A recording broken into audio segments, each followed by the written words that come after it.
So by now you should have a pretty good idea of what type of theme or product you are going to create, what type of products or what your company is going to stand for, what your theme of your company is. And you should have a name for your company already.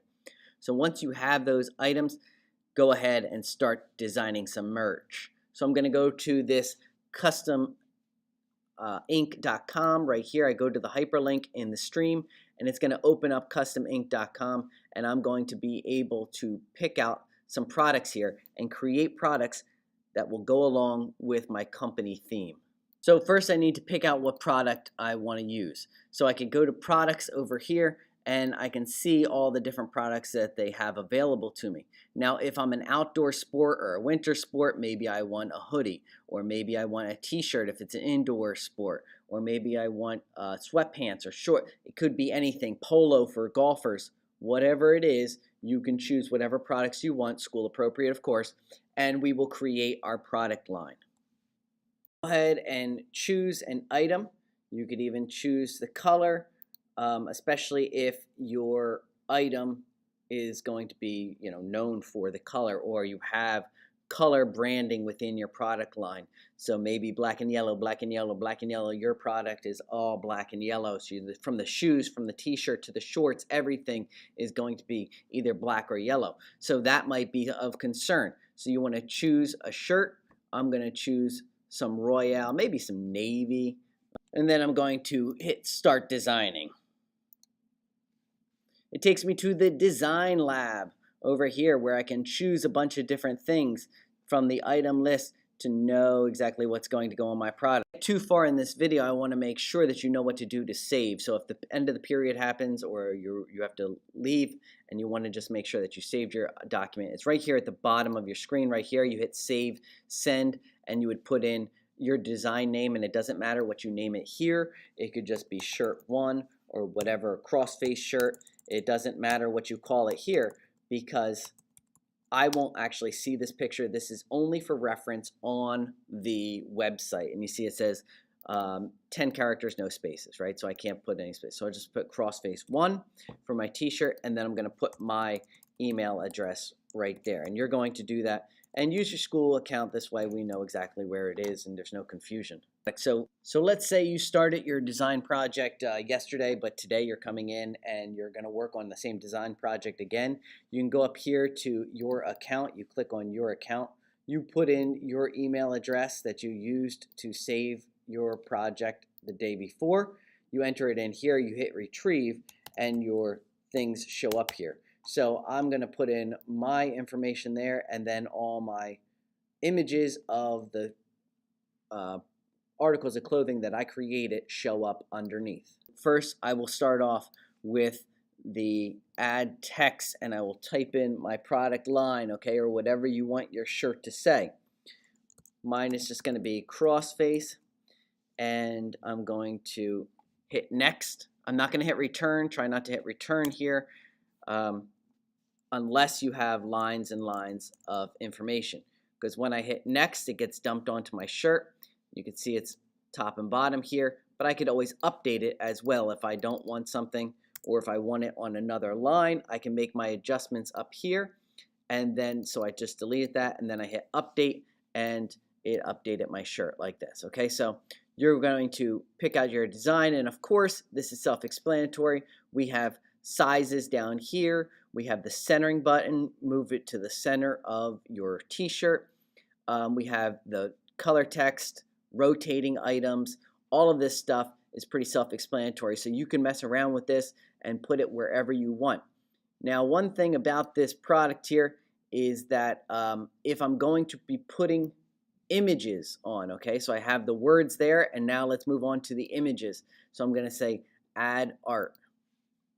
Too far in this video, I want to make sure that you know what to do to save. So if the end of the period happens or you have to leave and you want to just make sure that you saved your document, it's right here at the bottom of your screen right here. You hit save, send, and you would put in your design name, and it doesn't matter what you name it here. It could just be shirt 1 or whatever, crossface shirt. It doesn't matter what you call it here because I won't actually see this picture. This is only for reference on the website. And you see it says 10 characters, no spaces, right? So I can't put any space. So I'll just put crossface 1 for my t-shirt, and then I'm going to put my email address right there. And you're going to do that and use your school account. This way we know exactly where it is and there's no confusion. Over here and use my search engine over here to find what items I might be looking for.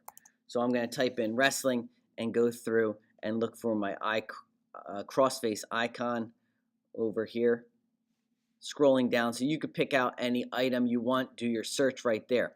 There's also a feature here where I can upload a picture. So if I found a piece of clip art from another website and I think it's going to mesh well with my product, I can download that to the downloads folder, and then I would hit upload right here, and I would browse and then go to my downloads folder and find the picture from here, and then I would hit open, obviously, and it would import into my item or my product over here, and then I can make adjustments to it from there. Little tip here, when I'm making my items, okay, so I have my word here and my picture here. Whatever I pick up last will be the foremost picture, okay? So you can see the image of the wrestlers is on top of the crossface. However, if I click over to the crossface, it moves crossface to the front. So wherever you want it to leave off, you have to get that item to be clicked on last, okay? I hope we understand what I'm talking about here. And you could always move things out of the way in case things are completely covering it, and now I can't click crossface behind it. So what I would do is, you see, I can't click crossface because I'm stuck on this picture here. So what I would do is I'd move this out of the way, I'd hit crossface, I'd move that out of the way, bring this where I wanted it to go, and then move the crossface back over top. Okay, it's a little bit confusing, but that's the finished product that I would want to do. So let's say you started your design project yesterday, but today you're coming in and you're going to work on the same design project again. You can go up here to your account. You click on your account. You put in your email address that you used to save your project the day before. You enter it in here. You hit retrieve and your things show up here. So I'm going to put in my information there, and then all my images of the articles of clothing that I created show up underneath. The design that I'm going to be saving right here, I could hit view design, and I can now save these images right here. So all I have to do is hit control and then click, and I could say save image as right here. And then I could just put in, and again, I will not see this name that you give your shirt, but this is, so it doesn't have to have your name on it. You are simply saving this for your own information. I can hit crossface shirt, that's fine. I can hit, actually this is the shirt, and there's two parts to the shirt, so I'll put one down here, and then I'll just simply click save, of course, right here. And it saves and it downloads it at the bottom of the page like you see right here. It's got the save, and I have my shoe designs that I saved already, and those are all going across the bottom of my screen. And again, I'll do the same thing right here. I will save this image, and I will just say, no, not save link as, save image as, save image as, and then I'll just go down here, and instead of the 1, I'll click on 1, and it will load that up in my thing right here. Click on 1, and then just change 1 to 2 because this is the back, or I could write front, back, whatever it is. Okay, so now I have the 2 images right here. For the front is 1, the back is number 2, and then I'll move on to my next article of clothing. Then one way to fry this turkey. So if you are in your custom ink, and I'm looking at this picture here, I could get larger pictures as well if I go into edit design. And then when this opens up, and it will show me the picture of my clothing, and I just open up my window so that I could see the most of it, I can use a snapshot. Okay, and the snapshot is by holding down the command button, holding down the shift button, and pressing the number 4, and you'll see my cursor change as soon as that happens. You see I have this crosshair now, and I can open up a window and it will take a picture of whatever I'm looking at right here. Okay, so I take a picture and it makes that snapshot sound, and the image actually shows up on my desktop. So if I move my window out of the way, you'll see the snapshot that you've created. It's right there. And so now I need to drag it into the drive because I believe this will delete itself after I log out of the computer.